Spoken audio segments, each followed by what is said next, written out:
Hello and welcome to a Dorkomotive Short.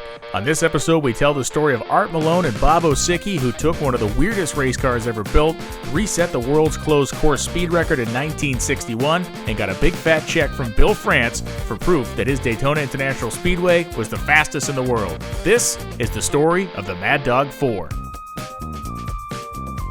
We'd like to welcome Nitroactive.net as the presenting sponsor of this episode of the Dorkomotive Podcast.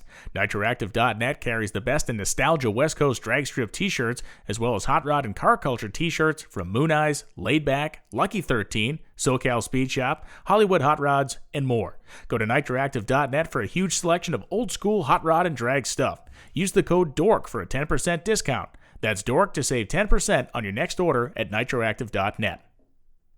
So today we're talking about a very specific race track, a very specific race car, and a very specific date in the history of both of those things, which is August 27th, 1961.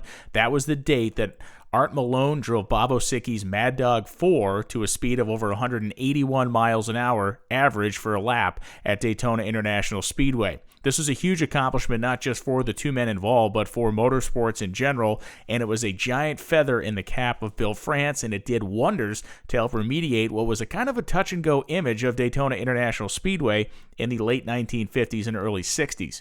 We have to go back to 1959 to really get the genesis of this story, and even maybe a little bit before that. It was in 1957 that the closed course speed record was set in Italy at Monza, and in an upcoming episode of the Dorkomotive Podcast, you're going to hear the whole story of an event called the Race of Two Worlds.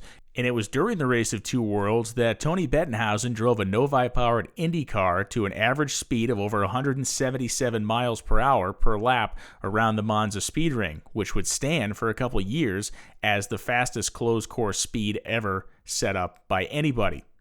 Enter Bill France, and enter 1959 with the construction of the Daytona International Speedway. France taking some of the lessons from the very fastest racetracks around the world and applying them all in one place created what he foresaw as the fastest racetrack in the world. What the public and a lot of racers foresaw was the most dangerous place to race in the world. Why? Well, because Monza, shaped like the Indianapolis Motor Speedway, had those two short straights, kind of a rectangle with rounded corners shape. Well, this was a tri-oval at Daytona, and it had bankings of more than 30 degrees in the corners and 18 degrees along the straightaways and during the area of the racetrack where the little tri-oval kicks out. Effectively, during that time, cars and drivers would not have to lift their feet off the throttle and be able to run this place flat out. A very dangerous prospect, a very scary prospect in an era when tires would barely last at the speeds they were achieving at far slower racetracks across the country. Marshall Teague was the first victim of Daytona International Speedway and the first man to create what would be a PR problem for Bill France and his new racetrack. About 2 weeks after the place opened, Marshall Teague went to Daytona International Speedway with the plan of setting the world's closed course speed record. Teague was driving a special car. It was a IndyCar style machine with a full body on it called the Sumar Special, and this car was built with the idea of setting this closed course record and running very high speeds, not just at Bonneville, not just on the bankings, but anywhere they took it. It was a beautiful looking car, but ultimately, unfortunately for Marshall Teague, his life would end on February 11th, 1959, when the car hit the wall very hard, broke apart, and threw him about 150 feet away from where the wreck happened. It was a tragic day for a NASCAR legend. Moving on in 1959, we get to April. When we get to April 1959, the one and only time Indy cars have ever raced at Daytona was in that April event. Now, during qualifying, flirting with those speed records were racers like Jim Rathman and a racer named George Amick. George Amick was a very popular racer at the time, a gutsy competitor, and a guy who was out there pushing the limits of speed like everyone else, averaging over 170 miles an hour in the upper ranges of 170 miles an hour, nearing 180 on the bankings of Daytona. Unfortunately for George Amick, he would be killed in a high-speed crash during that event, and so shaken was the whole USAC IndyCar community, they have never raced again at the Daytona International Speedway.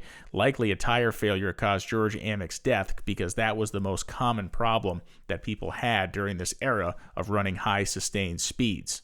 So what does Bill France do? He now has had 2 very high-profile passings within the first year of operation of this fantastic racetrack that he has constructed, and the public outcry begins to raise up a little bit more. People started to equate this era of racing like the board tracks of the 19-teens and 20s, what they were then called motordromes, and the public would then call them murderdromes because so many people would pass away and fans would be killed, and there was a lot of genuine fear about this facility and a lot of genuine fear about what its implications would be as cars kept going faster and faster. So Bill France did what Bill France did his whole career. He bucked the trend. He stood up and he said, I will pay $10,000 to the first person who can go 180 miles an hour on this closed course. Not break the record on a closed course. The first person to run 180 miles an hour on this closed course will win $10,000 of my dollars. Well, there was a lot of people that decided they wanted to try to do that. None of them were successful, except for a pair of drag racers from the southeastern part of the country in a very unlikely car, and one of the most strange combinations of horsepower, chassis, and people. We find the names of Bobo Sickie, we find the name Art Marshall, and we find an old, worn-out Indy car that they will repower with help from Ed Iskendarian, and then get some assistance from a Georgia Tech engineer, and at the end of the day, all this will come together, and they will become legends as a group because they will achieve the goal. We first have to start with the car. So the weapon that Bobo Sickie first chose to attack this particular challenge with was an old Curtis-built Indy Roadster. And the interesting part about the car here is the fact that it was built for Pat O'Connor back in the late 1950s. The car was a couple, 2-3 years old by the time this is happening, and Pat O'Connor gets killed, as so many drivers did. O'Connor gets killed in a wreck before he's able to even really race the thing. It is then purchased by a guy named Ray Nichols, and Ray Nichols was a great engineer and race car builder, and he was in charge of Pontiac's racing program from about 1957 or 58, right until the 1963 kind of Super Duty era. Then he switched over and began working for Chrysler. But when Nichols had this car, it had a Pontiac engine in it, and it was used, Nichols also being from Ohio, did a lot of work with the tire companies, and this machine was used as a Firestone test vehicle. So this car had been just beat up on lots and lots of laps because it wasn't a race car per se. It didn't get the maintenance or the care or the love that a normal race car gets. It was just kind of rode hard and put away wet. Jim Rathman had driven it and tested a lot of Firestone tires with it. They had done some endurance and speed testing with the car. So when Bobo Sickie bought this thing for $5,000 back in the late or early 1960s, I should say, he spent about $40,000 of today's money on it, and it would be the equivalent of walking in and buying like a couple-year-old Indy car now for about $40,000, which you'd expect to be impossible. But back then, this car, again, had not had any sort of racing heritage or pedigree, and it was just something that apparently Ray Nichols was trying to get rid of, and Bobo Sickie was the man for the job. So when Osiecki gets the car, he knows that he has the basic platform that should work. Obviously, the cars that have set the closed course speed record at this time in history have been of this style. And Osiecki is Dodge aligned. He is an amazing man, and we're going to make another whole episode about Bobo Sickie, then we could fill it. He's kind of an East Coast version of Mickey Thompson that a lot of people may not be familiar with. Anyway, Osiecki has a relationship with Dodge. He talks to them about an engine, and they say, oh, we get this nice 413 that you can have to use for this attempt. Now, he understands that the 413 is not necessarily by itself going to be strong enough to get the job done, and he decides to take this a step further, and what becomes, I think, the coolest element of this, he contacts Ed Iskendarian out in California, says, Ed, I need your help. I am trying to run this record. I'm putting this thing in a what is effectively a period Indy Roadster, and I need horsepower, a lot of it. Sends it out to Iskey. Iskey proceeds to put a blower on this thing, so you have a blown 413 that is also injected, that has been built and has been dyno tested to about 850 horsepower. So we have an Indy car now with a blown motor in it. When you see photos of this, again, as I always do, I encourage you to look up the photos because it is a car that looks like something out of the movies and not in a good way. It's a very strange looking car. As the engine comes back, motor is plugged in a car. couple adjustments made by Osiecki, and they go to the racetrack in early 1961. And he goes to the racetrack with a couple of, I want to say proven commodities when it comes to race car drivers. And again, this is a record that's going to require somebody with a lot of not only guts, but with a lot of skill. I mean, this is very dangerous. You have a racetrack that two people have already been killed on, and now you're going to go put people out there in a similar car with a lot more horsepower than those Indy cars were running at the time, which, those guys were basically all Offenhauser powered. They were not making 840 horsepower. And they were only trying to run a couple miles an hour faster. So this was really blunt force trauma approach by Osiecki. So in February of 61, he has the engine back. He has all the parts and pieces needed, and the Hilborn injection, the Iskey blower, or Iskey puts the blower on it, sets up a camshaft for the thing, and gets it back to Osiecki, the 413, ready to go. He goes to Daytona and brings with him Brian Naylor and a guy named Larry Frank. Naylor is a British racer. Frank is an American racer. Both highly respected. Both understand the game. Both understand the danger. Osiecki thinks he is in good hands, and technically he is. But these guys are not near fast enough. Naylor goes out and runs 157 miles an hour, and that's it. He will not go any faster. Whether it was because he did not want to, or whether it was because he could not, is not really not really a factor here. He just couldn't go any faster than 157 miles an hour. Larry Frank goes out, runs 166 miles an hour, but coming out of one of the turns, I believe turn 3, Frank loses control and skids for 2,100 feet, thankfully hitting nothing. He skidded down the banking and into the infield, if you will, and the car kind of pirouetting around the whole time. Larry Frank walked away, and Larry Frank did not get back in the race car again. Neither man wanted to be part of the other's project at that point. Frank did not want to get back in the car, and Osiecki did not want Frank back in the car. Now, you may be wondering about the name. Why was it called Mad Dog? That was Osiecki's kind of pet name for a bunch of different race cars. This happened to be the fourth Mad Dog. It was not the fourth attempt he had made to go 180. It was just the fourth car in this particular line of machines. The tires on the car provided by Firestone, and this is an interesting point as well. I mentioned the Race of Two Worlds, and I'll mention again an upcoming episode will tell the whole story of the Race of Two Worlds. But the tires on this car actually came from that Race of Two Worlds, which had happened years before this attempt was being made. Firestone made a special run of several dozen of those tires, and once that race was over, people came home, and because they never went back to Monza after 1958, the tires never got used. So rather than make special tires, Firestone simply called the people that had gotten the original run of tires and gathered up, I think 36 or 38, an odd number, 36 or 38 of those tires for Osiecki to use during his test runs and record attempts in Daytona. So not only was this happening in a car that was never designed to have this much power, or a V8, or a blower on it, it was happening on tires that were multiple years old, and while they had been tested at Monza, the sustained speeds that would be happening here at Daytona were far beyond anything even those tires had seen. So the drama and danger is very high, and two professional race car drivers in February of 1961 have failed and failed miserably to get this car up to any sort of representative speed. Now it's time to talk to you about an engineer from Georgia Tech. We'd like to welcome Nitroactive.net as the presenting sponsor of this episode of the Dorkomotive Podcast. Nitroactive.net carries the best in nostalgia West Coast drag strip t-shirts, as well as hot rod and car culture t-shirts from Moon Eyes, Laid Back, Lucky 13, SoCal Speed Shop, Hollywood Hot Rods, and more.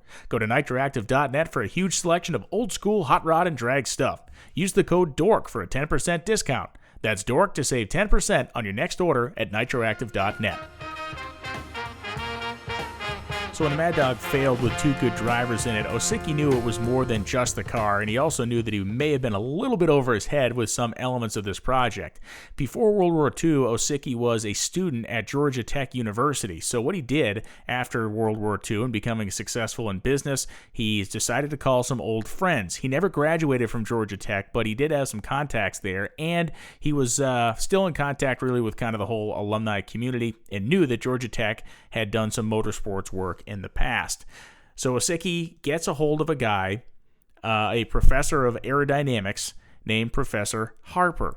And this is John Harper. He is a well-respected man. He worked and was leading the School of Aeronautics at Georgia Tech.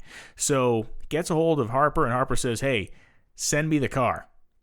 So Osiecki ships the car from Charlotte, North Carolina to the Guggenheim building at Georgia Tech, and Harper kind of took the stock of this thing. He and his students built a model of it. And the reason that Georgia Tech was a great place for this kind of study to happen is the fact that they had a wind tunnel, and the fact that Harper was in charge of running that wind tunnel. So whatever time they needed to refine this design, he oversaw all of it. So he had the keys to the castle, pretty much. So they build the model, and they start building some small wings. And what they came up with was adding a pair of wings to the side of the car, but the wings were inverted. So instead of creating lift, obviously, they're going to now create downforce. They also suggested that a big vertical stationary tail fin get built on the back of the car for increased stability going down the straightaways, kind of keeping the car tracking in a straight line and trying not to rotate itself around because of wheel spin and slippage as the car goes around the corners. So Sickie takes their advice, has a set of 3 square foot wings built, one for either side of the car, and when you see the photos of it, it looks janky as all get out, but it is effective. And it is effective, and we know it's effective because they go on later to set the record. It's interesting to me that Osiecki was so open to taking this design and engineering information in. So often in racing, we hear stories of people that, oh, well, I'm not an engineer, but I'm smarter than the engineers. Well, Osiecki knew at this point he needed some pro help, and he took it, and the guidance that he got was absolutely 100% spot on. To quote from Popular Hot Rodding, issue number 1 of Popular Hot Rodding, believe it or not, back in 1962, covered this. And it was covered in every car magazine and most sports magazines as well. Sports Illustrated, which I'll quote from here in a few minutes, was also part of the coverage. This was a huge, huge deal. So we now go to Popular Hot Rodding, issue 1 from 1962. A story called Nothing Else Faster on a Racetrack. Now Osiecki resorted to the ingenuity that spells success or failure for so many fast car builders. He decided the car needed aerodynamic control and contacted John Harper of Georgia Tech. Harper and engineers who work for Douglas Aircraft recommended inverted airfoils, which give the car negative lift at high speeds. The foils would be adjustable. A tail fin was also designed to give the car improved stability. No one ever put aerodynamic controls on a race car like this before in any major effort we're aware of, although we can't see why, Osiecki said. It's well known that at extremely high speeds, the rear end of a car tends to swing forward even on straightaways so that the vehicle actually is traveling at an angle off center. In a major straightaway test run at Bonneville, this happened and the car actually became an airfoil itself as the air caught it sideways. It zoomed into the air and crashed. It took 5 months for the wings to get built, for the body to get modified, and for Bob Osiecki to head back to the Daytona International Speedway. We now have the car, the horsepower, and theoretically we have the aerodynamics. There is one missing factor, though. The person who will drive this thing and who will drive it to speeds that no one has ever achieved on a closed course before. Did he go to Europe? Did he go to the west coast of the United States? Did he go to the IndyCar brethren? Did he go to the stock car racing community? Oh no. Bob Osiecki went to the one place he knew best, the drag strip, to find his man. It does seem incredible that Bob Osiecki would choose a drag racer of all people to handle this task, this impossible task that people, while not maybe directly attempting to set this record, many, many people had died at speed and at speeds around racetracks like this that had years of racing experience, that had come through dirt tracks and sprint cars and champion cars and up into Indy cars. And yet here we are with Art Malone, the drag racer in the seat of this race car. Bob Osiecki knew Art Malone pretty well because of the fact that both men were very ensconced in the world of drag racing. Art Malone was a childhood friend of Don Garlits, grew up with Garlits, raced with Garlits for years. When Don Garlits had a horrible fire at the drag strip that Bob Osiecki owned in Chester, South Carolina in 1959, it was Art Malone that got into his dragster by Garlits' own choosing and went out shortly thereafter and set the world record on a drag strip. So this is definitely a race car driver. And Art Malone's racing career would blossom after this. We'll talk more about that. But it's It's a curious decision, but it's a wise decision, and we'll see why. They went to Daytona with a plan. They were not going to show up there on the first day and run the 180 mile an hour speed. They were going to do this over the course of a couple of weeks. They were going to gradually take their time and build up speed. The wings that had been applied to the car were going to produce, according to the engineers, about 1,000 pounds of downforce at speeds ranging from 190 to 200 miles an hour. So at 180 miles an hour, slightly less than 1,000 pounds of down pressure going to be on the car. Interestingly, car magazines at the time, like the popular hot rodding book I have, like Speed Mechanics, and like Cars, as well as Modern Rodder, referred to this phenomena as down thrust. They were not calling it down force yet, it was down thrust. Anyway, let's go and hear from Bobo Sickie again. He has chosen his driver. Now let's hear about his strategy in terms of running the car. And I quote, once again, the story from Popular Hot Rodding Issue 1. Tires and driver reflexes are a major problem, according to Osiecki. The car burned out 14 sets of tires in a single week while trying for 180 miles an hour. Quoting Osiecki, even with the specialty built race tires, it's difficult. They're constructed to go 170 to 175 miles an hour, and at those speeds, they'll last 25 to 30 miles. But at 176 miles an hour, they only last about 20 miles. At 178, the mileage goes down to 15, 6 times around the track. They don't blow, but they reach a point where we don't know how safe they are and feel they are unsafe. At 179 to 180, the tires only last 10 miles, 4 laps around the track. At 180 to 181, it's just about 7 miles, or 3 times around the track. Other factors must be considered as well. Fuel, for instance. The Osiecki Dodge has a fuel tank that holds 67 gallons, but more than 3 times the capacity of an ordinary passenger tank. But the Osiecki Dodge at speeds of 175 to 180 gets only 1/3 to 1/2 mile per gallon. It uses nearly 8 gallons to lap the track just once. Then there's the response of the driver, said Osiecki. Human reaction times can't be speeded up. At 180 miles per hour, a car is traveling 264 feet per second, almost the length of a football field, in the time it takes you to snap your fingers twice. So we get a little glimpse into Osiecki's thinking here. He needs a driver that has quick reaction time, someone that can be very lightning fast on their feet to react to whatever's happening, and that is a drag racer. That's someone who's driving by instinct and feel, which is why Malone became an attractive candidate. Continuing on, quote, we found Malone's reaction time was about 3/4 of a second, so we put flags at the start of the west and east turns 200 feet before the actual turns began. When he hit those flags, he turned the wheel. Add to this the fact that he's in the straightaways, the car is traveling as high as 226 miles an hour. That's the high speed we timed on the 181.561 mile per hour record run, and that was with the throttle only half open.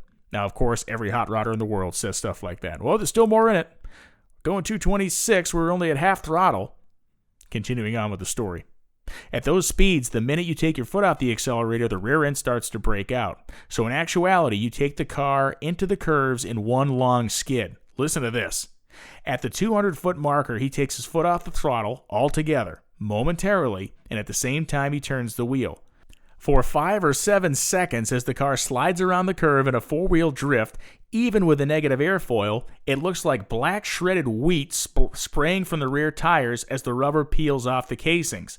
Then the driver must accelerate again as he is in the turn to gain absolute control in the southwest corner where the wind hits the track from the long stretch of flatland that forms the airfield next to the racetrack. In parentheses, many stock car drivers report this wind is often severe enough at 120 to 150 mile an hour speeds to move a speeding car a full lane to the left. Continuing for Bobo Sickie's words. At 181, the car would go into orbit without the stabilizing rudder and the negative airfoils. After the Osiecki Dodge cracked the world's closed track record August 5th with the flashing 177.479 lap, transmission problems forced delay to run for the $10,000 until August. But on August 21st, Malone piloted the winged car for a 178.253 mile an hour lap, breaking his own record by almost 0.8 of a mile an hour, but still short of 180. 2 days later, the car was back out on the track, and again observers say the 180 mile an hour mark almost certainly would have been broken, but fate brushed Malone almost too closely. Midway through the east turn, high on the steep banking, the car suddenly rocked, spun, and skidded sideways for 1,600 feet, blowing a tire. However, Malone skillfully brought the machine to a stop without injury to himself or damage to the car. Finally, on August 27th, the team and the car were back on the track, and on the second lap, a new record was set again at 178.571 miles an hour, up 0.22 miles an hour from the August 21st mark. But oil was spotted on the windshield, and the car was pulled from the track and completely checked that night. The next day came the 181.561 mile an hour run, and the runs were done. But there is more to come from Osiecki. In December 1961, he had the car back in California for the engine to be installed out of a 62 Dodge. The efforts for top speed in the future consist of an attempt to crack 200 on a track and then to the Bonneville Salt Flats for some straightaway stuff. Osiecki has his eye on 400 miles per hour. Well, a couple of things here. One, they break the record, 181.5. Art Malone is drifting this car, four-wheel drift, for seconds at a time through the corners at Daytona, like a boss, spins the car once basically, and is able to break this record, go over the 181, get the world record, get the $10,000, which is the equivalent to about $90,000 today. The car never got that 62 Dodge engine. The car never went to Bonneville. The car did, however, go on a promotional tour that made Bobo Sickie a bunch of money, and he needed it. The $10,000 that he got from Bill France, arguably or assuredly, some of that went to Art Malone for his troubles and his risk, did not even begin to cover the supposed $35,000 that Osiecki had spent on this adventure. Now, Osiecki had the money to spend. He was not a broke guy. He was a very successful businessman in the high-performance world. But to think that he would spend $302,000 to chase $86,000 shows us that racers' mentality has not changed a bit in more than 50 years. Let's talk a little bit about Art Malone. And I did mention the fact that Malone was a childhood friend of Don Garlits, that Malone is a guy who was a drag racer and solely a drag racer, which is kind of true at this point in history in 1961, except for a couple of small asterisks. Earlier in 1961, Art Malone drove a race car, not for Don Garlits, but for the Petty family at Martinsville. Yes, he ran the 1961 Martinsville race, started 15th, and finished 8th in a NASCAR race for the Petty family at Martinsville. Those who are familiar, Martinsville, the track they call the Paperclip, it is the shortest track on the NASCAR circuit. I do not believe that his experience at Martinsville gave him a lot of workable knowledge here in what he was trying to do on the first super speedway in the world. It did, however, has to be said that he did race something other than dragsters at this point in his life. Interestingly, in 1962, he would go on and race a car for Jack Smith at Daytona on the very racetrack that he ran 181 miles an hour at. He would start 13th and he would finish 10th. So not only is this guy a top fuel world record setter, he is now a two-time top 10 finisher in NASCAR competition. And because of this performance that he put on at Daytona with this vastly overpowered, kind of brutal car, he was hired by Andy Granatelli in 1963 and 1964 to race in the Indy 500. He drove the Novi, the famed four-wheel drive supercharged V8 Novi, the most fearsome, some say, Indy car ever built, the handful that were created. And Malone drove it successfully. He was able to garner himself an 11th place finish in 1964, the highest finish ever recorded by a Novi at the Indy 500.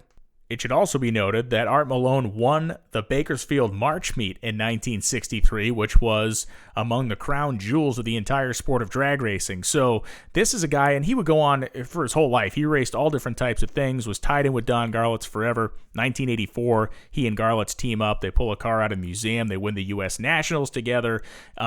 He is one of American motorsport's great unsung, kind of maybe underappreciated guys. No, he didn't drive in 100 NASCAR races. No, he didn't drive in 100 Indy 500s. But he drove there, and he drove on the level with professionals in professional equipment, and he hung in with everything he ever sat in. And this record that he set at Daytona, going 181 miles an hour, kind of set the world on its ear. So as we hear of his bravery and hear of his skill set, what does it mean to set this record? How strong was the record? How long did it last? Well, it lasted 4 years, and it would be reset again at Daytona. It would be reset again by a car with a Dodge motor in it. It would be reset again by a car with a supercharger on it, except if you can imagine this. Instead of having this crazy winged old Indy car that has this blower motor hanging out of it, looks like a complete and utter freak show, has a driver behind the wheel that is highly inexperienced with what he's trying to pull off, doing something that is obscenely dangerous. In 1965, we're talking about Leroy Yarborough driving a supercharged stock body Dodge Coronet, that the only alteration exterior-wise in this car was a lump in the hood so that the bug catcher and supercharger could pop through and get fresh air. And the awesome part about this is when Yarborough broke the record, he broke it by a couple tenths of a mile an hour. The record that Malone achieved was 181.561 miles an hour, and in this quite literally supercharged Hemi stock car, Leroy Yarborough went 181.818 miles an hour. And it would be all the way into the ensuing years, almost a decade later, where guys like Mark Donohue would be running just over 200 miles an hour. Donohue, famously in Talladega in 1975, drove a Porsche 917-30, his Can-Am car, to an average lap of almost 220 miles an hour, and the record went up and up from there. A.J. Foyt was obsessed with the speed record in a closed course for several years. He held it on and off over his time during the 1970s, and it was a great accomplishment for these two guys from the Southeast that no one had ever really heard of before, especially this young Art Malone character in the world of high-speed oval track racing. They launched themselves to prominence and to fame. We go back to Sports Illustrated, the Sports Illustrated issue written on October 2nd, or I should say published on October 2nd, 1961, a quick blurb in the magazine, not a full feature, but it's worth the read. The monster is not, as it appears to be, a four-wheeled airplane gone wrong, but a winged automobile gone right.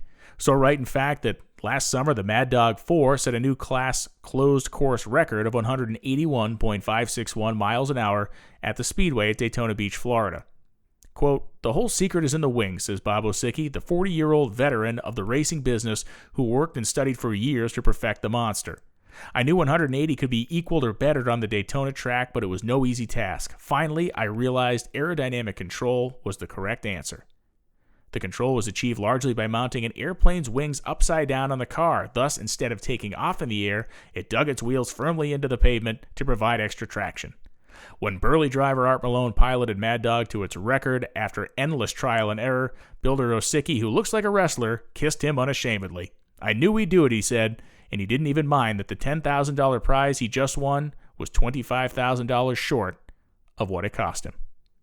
Sadly, Bobo Sickie would live only 3 more years. He would die of a heart attack at 43 years old, leaving behind an incredible but largely forgotten legacy in the world of motorsports that includes being a foundational and charter member of NASCAR, being the owner and operator of a successful sanctioning body in drag racing known as the ITA, opening and operating the Chester drag strip, having a very successful string of car shows, owning and operating multiple car dealerships, running factory racing programs, and more.